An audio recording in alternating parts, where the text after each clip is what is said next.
All right, class. So this week we're diving into micronutrients.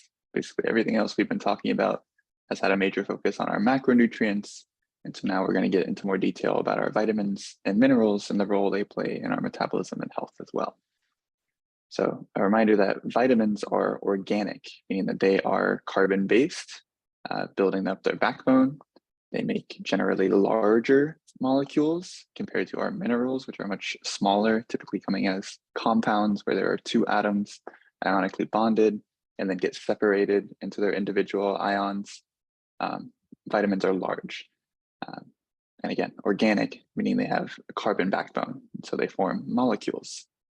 Minerals, which are typically two ions ionically bonded, not always ions, but will be like 1 to 3 individual atoms making up these minerals. So they are very small. They don't make molecules, they make compounds and then get digested into their individual atoms. So sodium chloride or table salt will be dissolved into its sodium cation and its chloride anion, and then will be used that way in cell communication, etc.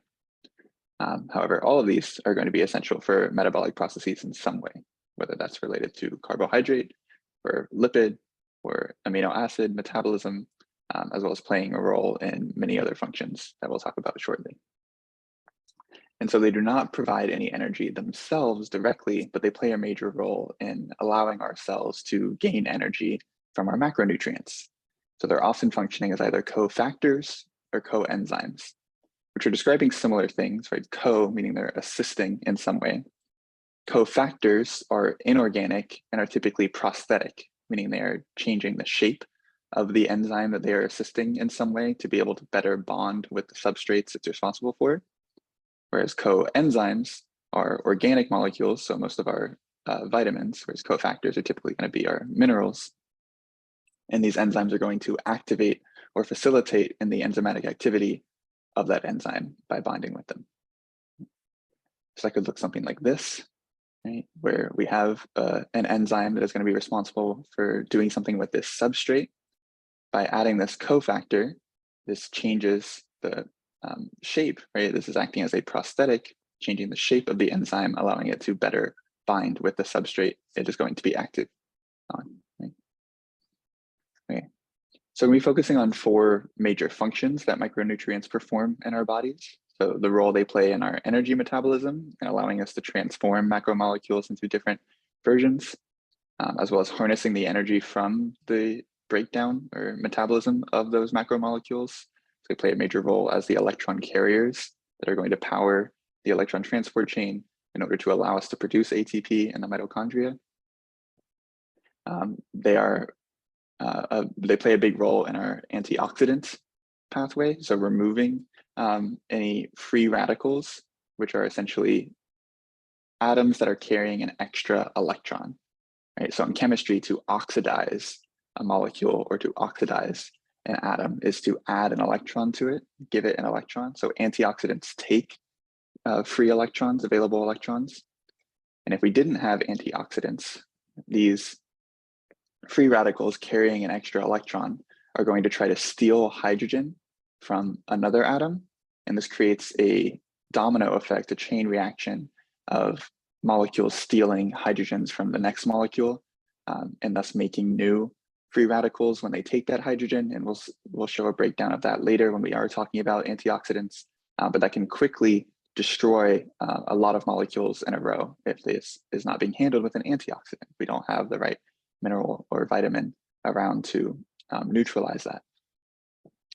They play a big role in both bone and blood health and the formation of the cells that are going to assist in producing bone and blood, as well as the maintenance of the function that those things perform. So play a big role in blood clotting and a lot of our immune responses, and then a big role in activating and utilizing the various cells that either build up or break down our bone.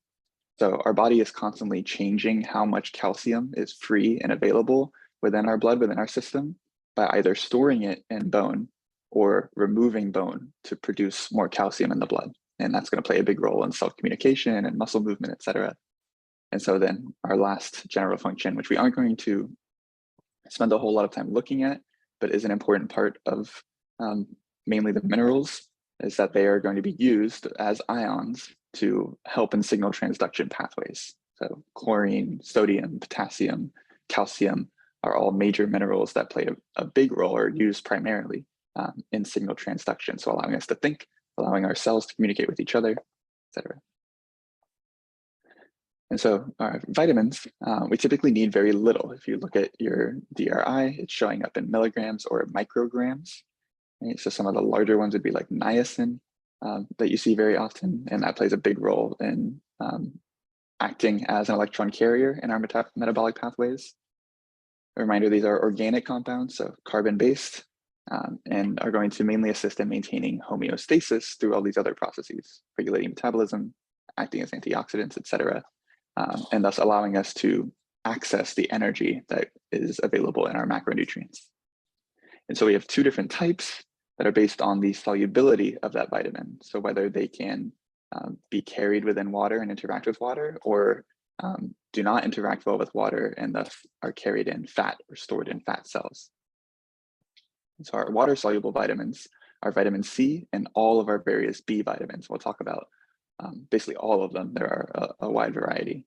They are water-soluble and thus can be absorbed directly into the blood and basically travel freely anywhere that is water-based, which is going to be all of our external and internal cellular environments. Whereas fat-soluble vitamins, A, D, E, and K, must first travel into the lymph system before they can be brought into the liver and then into the blood, because they must have some sort of protein carrier that is going to allow them to travel in that water-based blood. So, like I said, these water-soluble vitamins are basically circulating freely, traveling freely in all of our water-based environments. So they're basically everywhere in the body. Whereas our fat-soluble vitamins are going to be stored in our adipose tissue, our fat cells.